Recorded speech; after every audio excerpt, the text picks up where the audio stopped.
IMF ने मुंह पे चपेट मार के वापस भेज दिया, जाओ भाग जाओ यहाँ से। ना ऐसी अल्फाज इस्तेमाल करें। मेरी जिद थी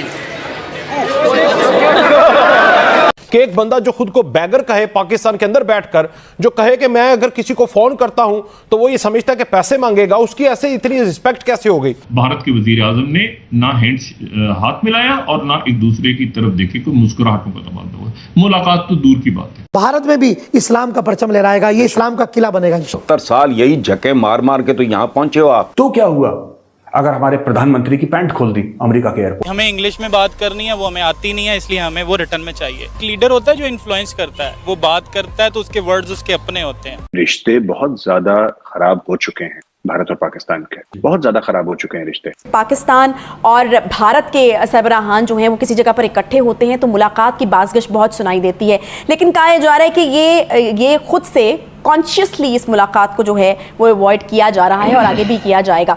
जो सबसे बड़ा भिखारी है पाकिस्तान का वजीर आजम, जिसने खुद कहा कि बेगर्स आर नॉट चूजर्स, उसने एक स्टेटमेंट दिया, यानी कौम का मजाक उड़ा के रख दिया और मुल्क का भी मजाक उड़वा रहे हैं। मैं UAE के होके, अभी मैं तुर्की होके आया हूँ और मैंने उन भाइयों को कहा कि आप हमारे बड़े अजीम भाई हैं, हमेशा आपने हमारी मदद की। और मैंने यही कहा जब मैं आया हूँ तो आप समझेंगे शायद ये मांगने आया है, मैं मांगने नहीं आया, लेकिन मजबूरी है हमारा। जिस तरह माजी में 75 साल में आपने हमारा हाथ बटाया है, कुछ अर्सा आप हाथ बटा दें। तो मैंने कहा मैं वादा करता हूं कि इंशाअल्लाह हम पूरी कौम हम मिलकर दिन रात मेहनत करेंगे, पसीना कराएंगे, अपने पाँव पे खड़े होंगे, इंशाअल्लाह जरूर खड़े होंगे इंशाअल्लाह ताला। हम बहुत मेहनत मजदूरी करने वाले लोग हैं, लेकिन आपने जिस तरह से 75 इयर्स हमारी मदद की है, 100-150 साल और कर दीजिए प्लीज। बस हम 100-150 साल में जो है ना वो कुछ ना कुछ कर लेंगे, मतलब और कुछ नहीं भी कर सके ना तो आपके पैसे दे देंगे वापस। ये मांगने का एक लेटेस्ट और नया तरीका है।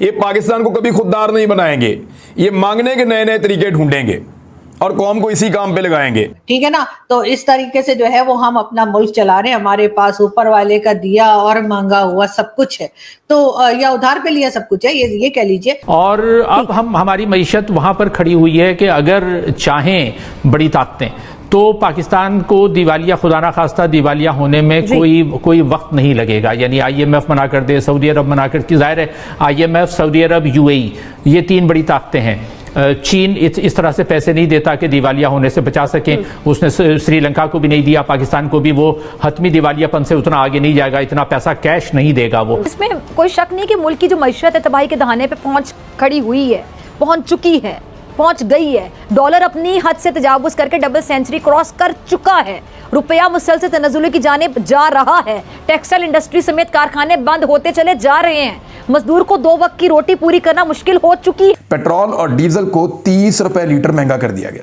30 रुपए लीटर महंगा कर दिया गया। कीमतें आसमान को जाके लगी हैं, डॉलर की कीमत कहाँ से कहाँ चली गई। IMF ने मुंह पे चपेट मार के वापस भेज दिया, जाओ भाग जाओ यहाँ से। अब ये दनाते फिर रहे हैं और मांगते फिर रहे हैं कि क्या करें। आरजू, मेरा ये क्वेश्चन होगा आपसे कि ये कंट्री चल रहा है? मेरी नजर में तो नहीं चल रहा। आप कह रही है चल रहा है। हाँ, अगर चल रहा है तो रिवर्स गियर पे चल रहा है, फ्रंट पर नहीं जा रहा, पीछे जा रहा है। दूसरी तरफ IMF ने पाकिस्तान को डॉलर देने से यह कहकर इनकार कर दिया है कि पहले मौजूदा हुकूमत 45 दिन हमें बेवकूफ़ बना रही है, पेट्रोल बिजली की कीमत में इजाफा करे, वरना इनके साथ मुज़ाकरात ही नहीं होंगे। तो IMF ने कोई भी किसी किस्म की लचक नहीं दिखाई, उन्होंने कहा जी बाकी बातें बाद में हैं। मईशत को इन्होंने पूरी तरह से दिवालिया कर दिया है।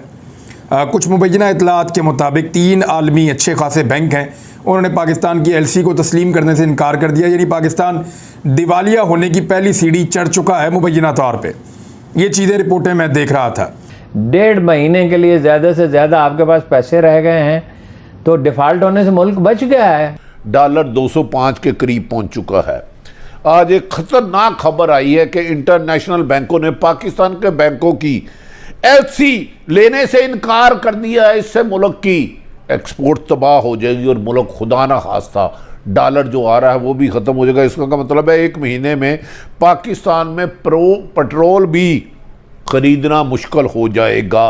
नाज़रीन, इसमें कोई शक नहीं है कि हमारे दुश्मन कोशिश करते हैं कि किसी तरीके से पाकिस्तान और सऊदी अरब के ताल्लुकात के दरमियान कोई ना कोई रिफ्ट पैदा हो जाए, खला आ जाए, लेकिन अल्हम्दुलिल्लाह ऐसी कोशिशें करने वाले कभी कामयाब नहीं हुए।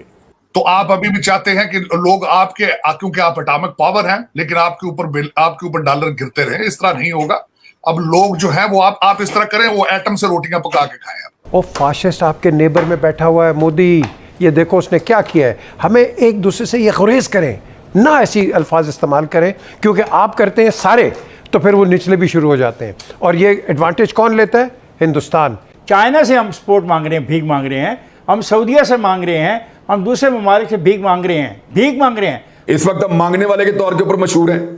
पाकिस्तान के अंदर गरीब आदमी की जिंदगी जीरन हो गई है। हम इनसे भीख नहीं मांग रहे, हम इनसे कह रहे हैं और कंट्रीब्यूट करो और इस मुल्क की बेहतरी के लिए अपना किरदार अदा करो। ये सच्ची बात है। मियाँ शहबाज शरीफ साहब जो ये बात कहते हैं वज़ीर आज़म साहब, कि अब तो शर्म आती है कहीं जाएं और कहें कि वो समझते हैं दोबारा मांगने आ गए, फिर मांगने आ गए। पाकिस्तान का जो वजीर आजम है, कोई भी हो, वो इमरान खान हो, वो शहबाज शरीफ हो, नवाज शरीफ हो, जरदारी, कोई भी आ जाए या आ चुका हो पहले से, उसका एक ही क्वालिफिकेशन होना चाहिए, वो मांगता कितनी जोश से है, कितने जज्बे से मांगता है वो। ये भी कॉमेडी कर रहे हैं, देखिएगा जरा क्या कह रहे हैं कि गजवा इनका आगाज है। इंशाल्लाह वो वक्त दूर नहीं कि जब भारत में भी इस्लाम का परचम लहराएगा, ये इस्लाम का किला बनेगा। बेशक ऐसा ही है। ऐसा जेब फटी है, मोजे नहीं है, नंगे पैर हो, ठीक है, खाना नहीं खाया, भुखमरी फैल रखी है, लेकिन कश्मीर बनेगा पाकिस्तान। मैं आपके साथ चलता हूं।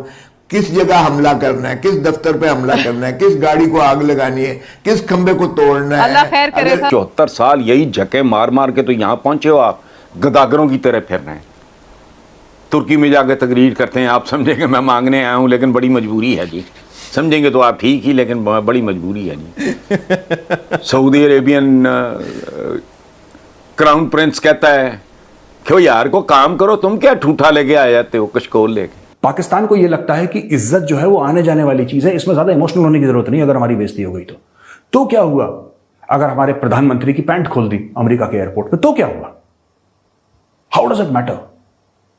अगर पाकिस्तान के पूर्व प्रधानमंत्री की सबके सामने भरे एयरपोर्ट के अंदर, जहां पे खचाखच भीड़ है, वहां पे पाकिस्तानी प्राइम मिनिस्टर की पैंट खोल दी, तो क्या हुआ यार? इज्जत तो आने जाने वाली चीज है, आज नहीं तो कल थोड़ी बहुत मिली जाएगी, तब देख लेंगे। जो भारत कहता है कि पाकिस्तान टेरर सपोर्ट करता है, आज से तो नहीं, काफी पहले से कह रहा है भारत, और काफी पहले से पाकिस्तान कर भी रहा है, तो आज से नहीं, ये तो बहुत। और पाकिस्तानी बड़े बड़े जो एनालिस्ट हैं वो भी कहते हैं कि हमने जिहाद सपोर्ट करा। परवेज मुशर्रफ साहब ने खुद ऑन रिकॉर्ड बोला है कि हमने कश्मीर में जिहाद सपोर्ट करा है। ये होनी चाहिए कॉन्शियसली अवॉइड, या फिर आपको लगता है कि नहीं, सफारतकारी के दरवाजे हमेशा खुले रहने चाहिए, या फिर आपको लगता है हालात अभी मुनासिब नहीं है इस मुलाकात? देखिए, 2-3 हवालों से आप देख सकते हैं इस विजिट को। जो शंघाई ताउन तंजीम की जो इजलास था, सरबराही इजलास था, वो उसमें एक तो ये कि पजीराई बहुत मिली है पाकिस्तान के वज़ीर आज़म को, इसके बारे में कोई दो राय नहीं है, चाहे आप इसको डिप्लोमेटिकली देखें। बुखारी साहब, इसमें तो कोई दो राय नहीं है। जिस किस्म के एनर्जी क्राइसिस का हम शिकार हैं, और हमने कल बड़ी तफसील से इसके ऊपर बात भी की है। मैं एक्चुअली आपकी तवज्जो जो है वो दिलाना चाहूँगी एक बार फिर से, जो भारतीय हम मनसब हैं उनसे जो मुलाकात कॉन्शियसली अवॉइड की गई है, और मैं जानना आपसे चाहूँगी, क्योंकि इस तरह के चहमगोइयाँ भी हो रही हैं कि मुलाकात इसलिए अवॉइड की गई क्योंकि अगर वहाँ मुलाकात हो जाती तो यहाँ पर तो बड़ा मसला हो जाता, ऑपोजिशन जो है वो बड़ा शोर मचा देती। तो सिर्फ इस चीज़ को दिमाग में रखते हुए जी कि ऑपोजिशन नाराज हो जाएगी, यहाँ पर आपको सियासी तौर पर नुकसान हो जाएगा, इस मुलाकात को अवॉइड करना, अगर तो इसके पीछे यही वजह है कि ठीक फैसला है? ऐसा बिल्कुल नहीं है। ये मेरे ख्याल से कोशिश की जा रही है ऐसा प्रोजेक्ट करने की।